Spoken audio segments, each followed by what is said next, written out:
ಸ್ವಲ್ಪ ದಿನಗಳಲ್ಲಿ ವಧುವರರ ಸಮಸ್ಯೆ ರಾಜ್ಯದ ಎಲ್ಲ ಭಾಗದಲ್ಲೂ ಇದೆ. ಅದರಲ್ಲೂ ನಮ್ಮ ಒಕ್ಕಲಿಗ ಸಮಾಜದಲ್ಲಂತೂ ಎಲ್ಲ ಬೇರೆ ಬೇರೆ ಭಿನ್ನ ಭಾಗಗಳಲ್ಲಿ ಇರೋದ್ರಿಂದ ವ್ಯತ್ಯಾಸಗಳಿರೋದ್ರಿಂದ ಅದನ್ನೆಲ್ಲ ಒಗ್ಗೂಡಿಸಿ ಎಲ್ಲರೂ ಭಿನ್ನತೆಗಳನ್ನು ಮರೆತು ಒಂದಾದರೆ ಎಲ್ಲರಿಗೂ ಸರಿಯಾದಂಥ ಮಾಹಿತಿಗಳು ಮತ್ತು ಸರಿಯಾದ ವಧುವರರ ಮಾಹಿತಿ ಅವ್ರಿಗೆ ಸಿಕ್ಕಿದ್ರೆ ಅವ್ರ ವಿವಾಹ ಜೀವನ ಒಂದು ಒಳ್ಳೆಯ ರೀತಿಯಲ್ಲಿ ಆಗ್ತದೆ. ಅದಕ್ಕೆ ಅನುಕೂಲ ಮಾಡಿಕೊಡ್ಬೇಕು, ಒಂದು ವೇದಿಕೆಯನ್ನು ನಿರ್ಮಾಣ ಮಾಡಬೇಕು ಅಂತ ಹೇಳಿ ಕಾಮಧೇನು ವಧುವರರ ವೇದಿಕೆ ವತಿಯಿಂದ ಇವತ್ತು ಆಯೋಜನೆ ಮಾಡಿದ್ವಿ. ರಾಜ್ಯ ಒಕ್ಕಲಿಗ ಸಂಘದ ಅಧ್ಯಕ್ಷರು ಮತ್ತು ಪರಮ ಪೂಜ್ಯ ಪ್ರಸನ್ನನಾಥ ಸ್ವಾಮೀಜಿಯವರ ಆಶೀರ್ವಾದದಿಂದ ಇವತ್ತು ಪ್ರಾರಂಭಗೊಂಡಿದೆ. ಇನ್ನು ಮುಂದೆ ರಾಜ್ಯದ ವಿವಿಧ ಭಾಗಗಳಲ್ಲೂ ಕೂಡ ಇದೇ ಥರದ ಕಾರ್ಯಕ್ರಮಗಳನ್ನು ಆಯೋಜನೆ ಮಾಡ್ತೀವಿ. ಸರಳವಾಗಿ ಎಲ್ಲರಿಗೂ ವಧುವರರ ಮಾಹಿತಿ ಸಿಗಬೇಕು ಅನ್ನುವಂಥ ಪ್ರಮುಖ ಉದ್ದೇಶದಿಂದ ಈ ಒಂದು ಸಂಘಟನೆಯನ್ನು ಪ್ರಾರಂಭ ಮಾಡಿದ್ದೀವಿ. ಇದರ ಪ್ರಯೋಜನ ಎಲ್ಲರಿಗೂ ಆಗಬೇಕು ಮತ್ತು ಪಡ್ಕೊಂಡು ಉತ್ತಮವಾದ ಬಾಂಧವ್ಯಗಳನ್ನು ಸಂಬಂಧಗಳನ್ನು ರೂಪಿಸ್ಕೋಬೇಕು ಅಂತ ಹೇಳಿ ಸಂದರ್ಭದಲ್ಲಿ ವಿನಂತಿ ಮಾಡ್ತೀವಿ. ವೇದಿಕೆಗೆ ಸೀಮಿತ ಹೇಗೆ ಮಾಹಿತಿ ಕೊಡ್ತೀವಿ ಸರ್, ಈ ಕಾರ್ಯಕ್ರಮದಲ್ಲಿ ಬಂದು ಭಾಗವಹಿಸಿ ಮಾಹಿತಿಯನ್ನು ತಗೋಬೋದು, ಭಾಗವಹಿಸ್ಬೋದು. ನಂತರ ಎಲ್ಲರ ಮಾಹಿತಿ ಇರುವಂಥ ಒಂದು ಪುಸ್ತಕವನ್ನು ಕಲ್ಯಾಣ ಭಾಗ್ಯ ಅನ್ನುವಂಥ ಒಂದು ಪುಸ್ತಕವನ್ನು ಪ್ರಕಟಣೆ ಮಾಡಿ ಅವರ ಮನೆಗಳಿಗೆ ಕಳಿಸ್ಕೊಡ್ತೀವಿ. ಅವರು ನೇರವಾಗಿ ಸಂಪರ್ಕವನ್ನು ಮಾಡ್ಬೋದು. ಮತ್ತು 1 ವರ್ಷದವರೆಗೆ ಈ ನಮ್ಮ ವೇದಿಕೆ ವತಿಯಿಂದ ಕಚೇರಿನಲ್ಲಿ ಬಂದು ಮಾಹಿತಿಯನ್ನು ಪಡೆಯಬಹುದು ಉಚಿತವಾಗಿ. ಮತ್ತು ಬೇರೆ ರೀತಿಯ ಯಾವುದೇ ಹಣವನ್ನು ಕೊಡಬೇಕಾಗಿಲ್ಲ. ಮದುವೆ ಫಿಕ್ಸ್ ಆದ್ರಂತೂ ಯಾರೂ ಕೂಡ ಹಣ ಕೊಡಬೇಕಾಗಿಲ್ಲ. ಜೊತೆಗೆ 10ಕ್ಕಿಂತ ಹೆಚ್ಚು ಮದುವೆಗಳು ಯಾರಾದರೂ ಬಡ ಜನ ಇದ್ದು ಅವರು ಏನಾದರೂ ಮದುವೆ ಮಾಡಿಕೊಡಿ ಅಂತ ಏನಾದರೂ ಮುಂದೆ ಬಂದರೆ, ಕನಿಷ್ಠ 10ಕ್ಕಿಂತ ಹೆಚ್ಚು ಬಂದರೆ ನಾವೇ ಅವ್ರಿಗೆ ತಾಳಿ ಸೀರೆ ಉಚಿತವಾದ ವ್ಯವಸ್ಥೆಗಳನ್ನೆಲ್ಲ ಫ್ರೀಯಾಗಿ ಮಾಡಿ ಅವ್ರಿಗೆ ಮದುವೆ ಮಾಡಲಿಕ್ಕೂ ಅನುಕೂಲ ಮಾಡಿಕೊಳ್ಳುವಂಥ ವ್ಯವಸ್ಥೆ ನಮ್ಮ ಸಂಸ್ಥೆಯಿಂದ ಇದೆ.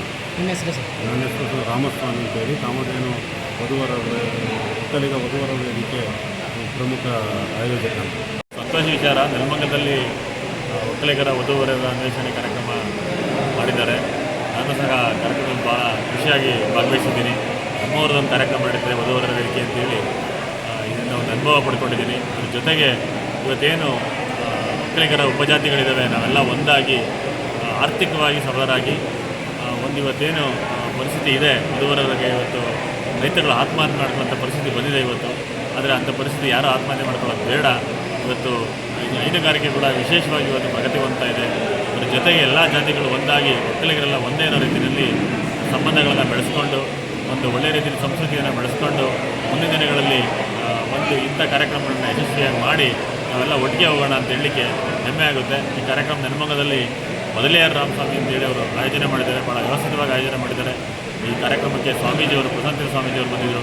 ರಾಜ್ಯಾಧ್ಯಕ್ಷರಂಥ ವೆಂಚಪ್ಪಗೌಡರು ಕೂಡ ಈ ಕಾರ್ಯಕ್ರಮದಲ್ಲಿ ಭಾಗವಹಿಸಿದರು.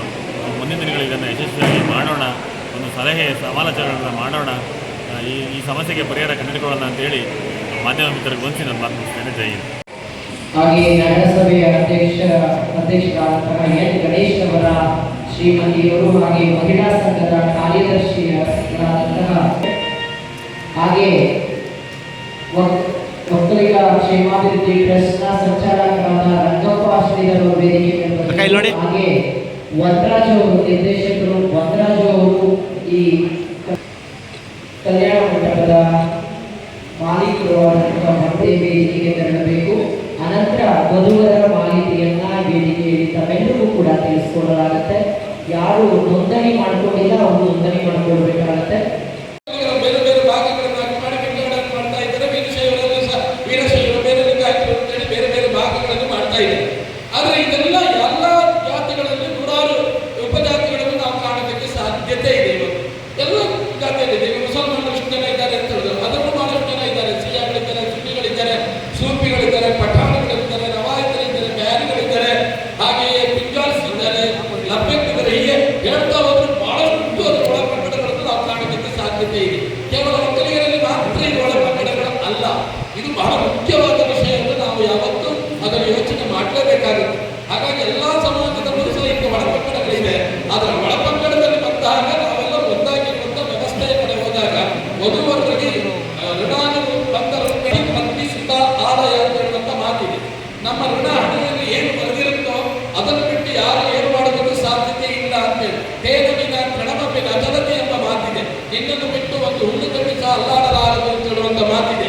ಹಾಗಾಗಿ ಋಣಾನುಬಂಧ ರೂಪೇಣ ಪತ್ನಿ ಸುತ ಆದಾಯ ಅಂತ, ಪತಿಗೆ ಪತ್ನಿ, ಹಾಗೆಯೇ ಪತ್ನಿಗೆ ಪತಿಯ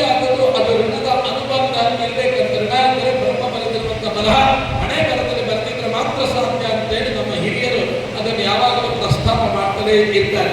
ಹಾಗಾಗಿ ಆ ಋಣಾನುಬಂಧ ರೂಪೇಣ ಪತಿ ಪತ್ನಿ ಸುತ ಮಕ್ಕಳು ಸಹ ಆ ಋಣ ಅನುಬಂಧದಿಂದಲೇ, ಆದರೆ ಮನೆಯೂ ಸಹ ಋಣದ ಅನುಬಂಧದ ಮಾತ್ರ ಸಾಧ್ಯತೆ ಇದೆ ಅಂತ ಹೇಳುವಂತ ಮಾತಿದೆ. ಹಾಗಾಗಿ ನಾವೆಲ್ಲರೂ ನಿಮ್ಮ ಋಣಾನುಬಂಧಗಳು ಎಲ್ಲೆಲ್ಲಿದೆ ಅಂತ ಯಾರಿಗೂ ಗೊತ್ತಿಲ್ಲ. ಆ ಋಣಾನುಬಂಧಗಳನ್ನು ಒಂದು ಕಡೆ ಸೇರಿಸುವಂತ ಕೆಲಸವನ್ನು ಇವತ್ತು ರಾಮಸ್ವಾಮಿಯವರು ಮಾಡ್ತಾ ಇರೋದು ತುಂಬಾ ಸಂತೋಷದ ವಿಚಾರ.